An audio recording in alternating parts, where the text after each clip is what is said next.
So if you hit the cargo cam button, we now have a camera pointing forward.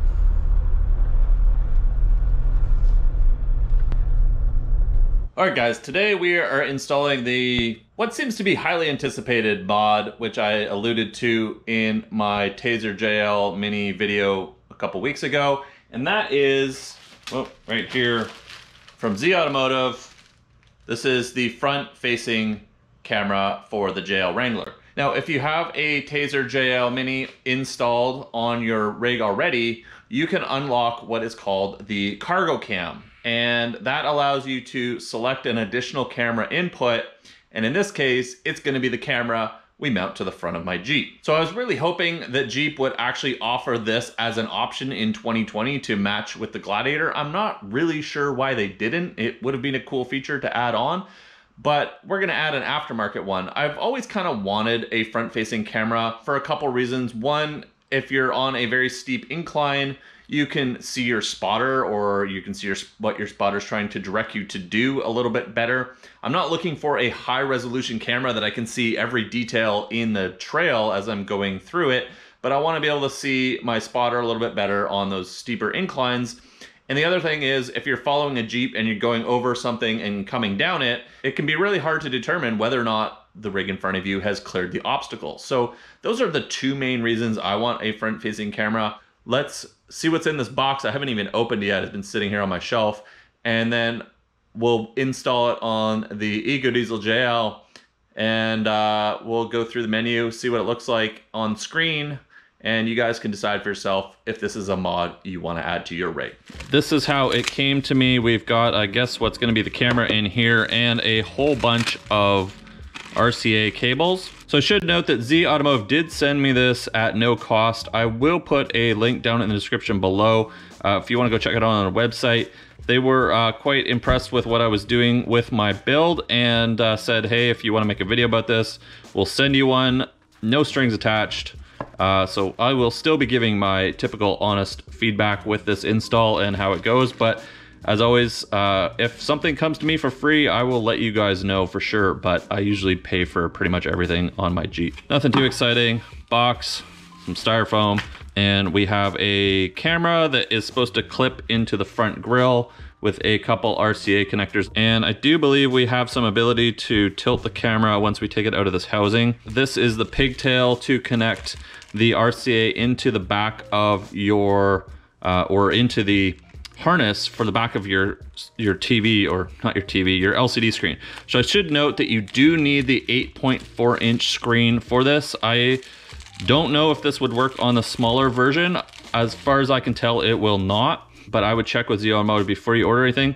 But this has two pins that pin into the back of the harness on the 8.4 inch screen on the JL, and then this is going to connect to our RCA. So this should run all the way from the front grille to the cab to where we're going to mount that pigtail. It also has a power connector with it as well. So this has the two connectors necessary to run the camera. We have power and we have the RCA, which is going to be the signal. So on this side we have the tie-in. So this is going to connect to your 12 volt power adapter, basically just in line. So we're going to unplug that from the back of the 12 volt power in the dash, and then we're going to plug this into the feed that comes from the vehicle, and it's just in line. So no cutting, no splicing to get power. And then we've got the other side of the RCA cable. So this is the vehicle side, and I like that I don't have to do any cutting, soldering, or I really dislike anything that uses those little alligator clips that pinch onto power wires to get power. But this has really nice connectors on it ready to go, so no messing around. Okay, so the first thing I want it to do, I'm not following the instructions exactly in order, but the first thing I wanted to do was figure out how I was gonna route this cable into the cab. And if you have a automatic, that right where my finger's pointing, there's a little plug that looks like this. If you just take a pair of pliers, grab one of these tabs and pull that out, you now have a large space to pass whatever you want through to the cab. On my diesel, since my washer fluid is right here, I did just unbolt this with there's a little 10 mil bolt to move this out of the way so I could actually get a pair of pliers in there.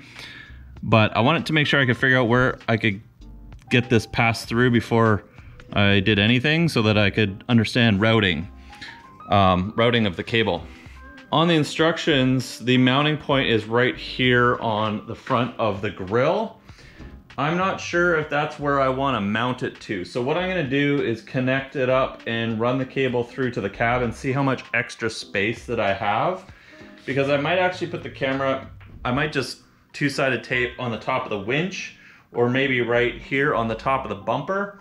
But I'm worried that if I put it up here, the bull bar might impede some of it and I might get a better view down here. So I'm not sure. I want to see how much length I actually have with the wire before I do that. So I'm going to do this in a little bit of a different order than the instructions say. Now the instructions say to drill a 1/2 inch hole through this, which will be large enough to pass that RCA cable through. But I've got an upcoming project that I'm going to need more space. That is because I am going to be installing onboard air. So I have the ARB, a dual compressor, which I will be installing in the back of my Jeep. So I'm gonna need some space for 3 power cables, 2 positives and 1 larger negative. So I'm gonna make sure that I have enough room in this when I drill it out for those power requirements. And if you do wanna see this install, I've got some interesting ideas of how I'm gonna be installing it. So as always guys, make sure you are subscribed because there's lots of upcoming projects that you may wanna check out the videos for. So I've gotta be able to pass these RCA cables through this and have enough room for 2 10 gauge power wires and an 8 gauge negative wire. Now I've got my stepper bit. So we're gonna feed these backwards through this because these are gonna come to the camera. And then there should be just enough room for these. So I'm almost thinking I want to make this hole a little bigger for potential future projects. And I think what I'll do is make this larger and glue some rubber over top of this plug. All right, there we go, nice sized hole. I just crazy glued some rubber on there to seal it, and I cut a little X through the middle so that we can then use that to pass stuff through. So I started feeding the wires through the hole on the inside. That hole is right here, so it's actually for the clutch pedal. The hole just comes through here on the inside, and then we'll run the cable across. So the next step is going to be removing some of the dash pieces so that we can get to wherever that harness is behind here. And if you don't have these are just various trim removal tools that I picked up off Amazon. They're pretty cheap. They came with a whole bunch of other clips. If you're interested in these, I'll leave them down in the description, pretty much as anything you see in my videos, if you want to check them out.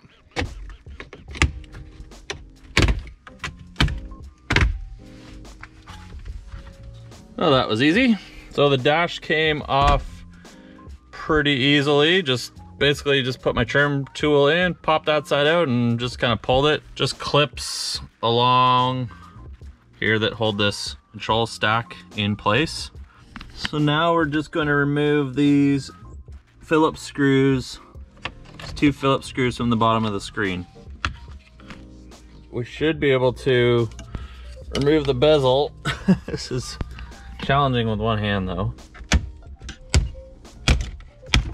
There we go. Bezel off, just pops off. Once again, clips as long as you got those 2 screws removed from the bottom. There's 4 screws holding this actual faceplate on. And now I think we can pull the whole radio out. Oh, nothing to it. Just look how thin this is.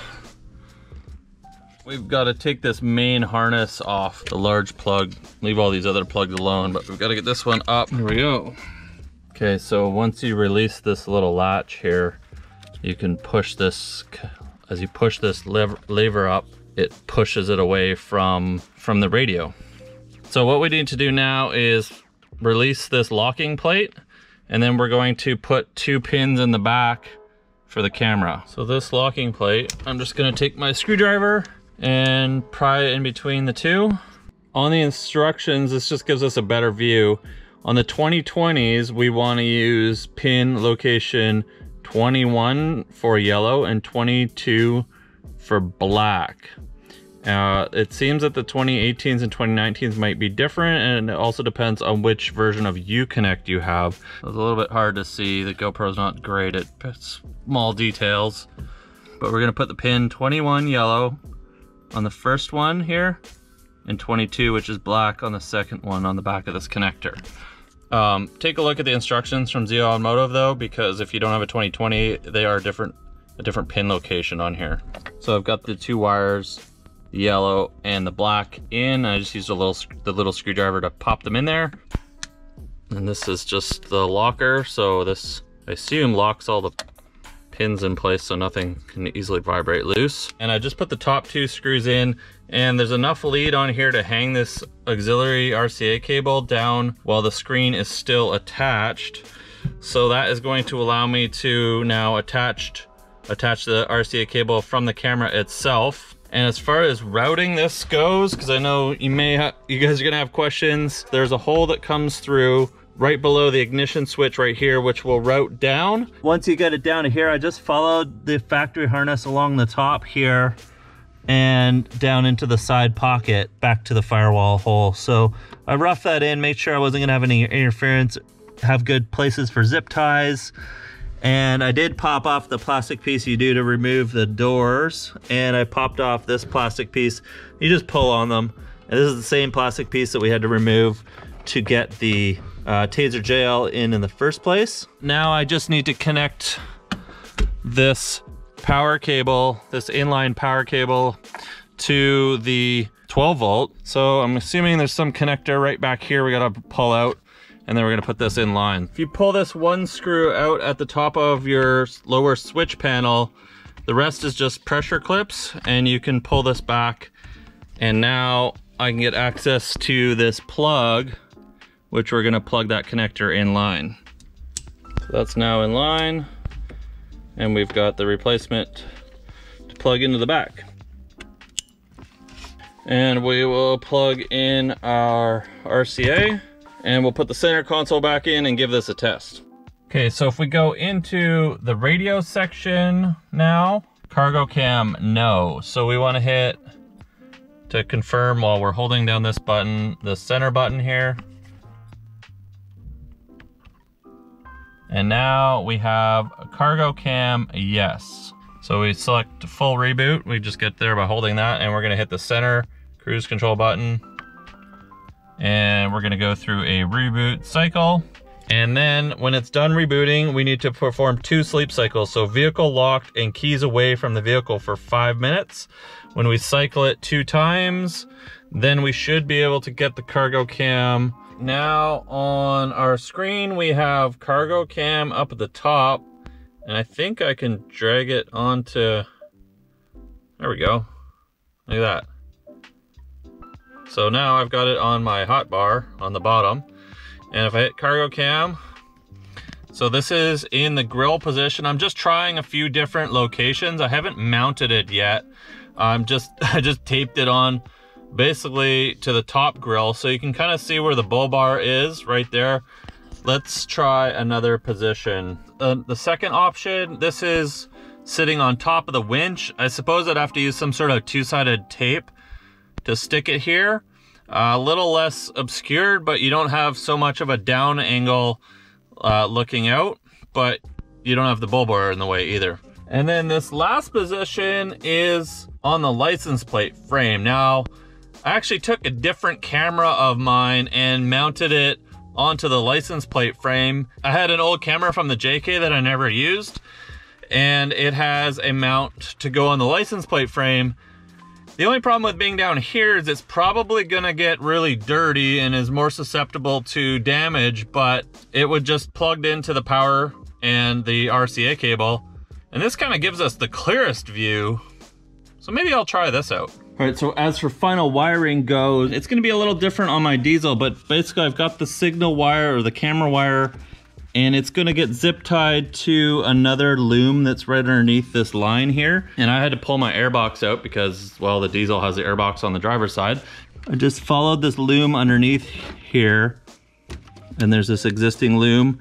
And then I pushed it through. I pulled the grill off, There's just these little tabs that you pull out.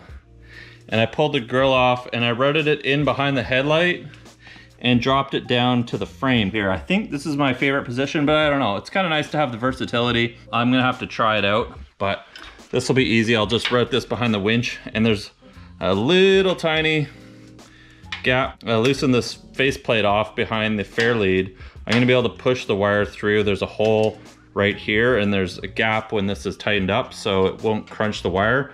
I'm gonna put it through that hole, and we'll just connect it and tie the wires up behind here. So there you go. I have opted to put it down on the license plate with my alternative camera. I think that if you wanted to put it in the grill, if you don't have a bull bar, that is probably the better spot, but I found it a bit too impeding of the view. We just hit cargo cam. I put it on the hot bar, and you can switch to rear view camera if you want, but cargo cam will stay on perpetually, well, unless you turn your turn signal on and have that set up. It will switch over, but you can activate the cargo cam, it'll stay on. There's no guidelines on there. The resolution is pretty good. I think this is pretty neat to be able to see where I'm going in front of me. I can definitely see when there'll be opportunities to use this, and it's fairly clear. Clearer than I was expecting. Not as clear as the rear view camera, but yeah, let me know what you guys think. I think this is a pretty cool and fairly easy mod. It took me a couple hours, but nothing really too complicated. It was just kind of getting the wire routed through and pulling dash apart, which was much easier than I thought it was going to be. So hit that subscribe button if you want to see more mods and off-road videos. Leave a like if you enjoyed this video, and with that said, I'll see you guys soon in the next upload.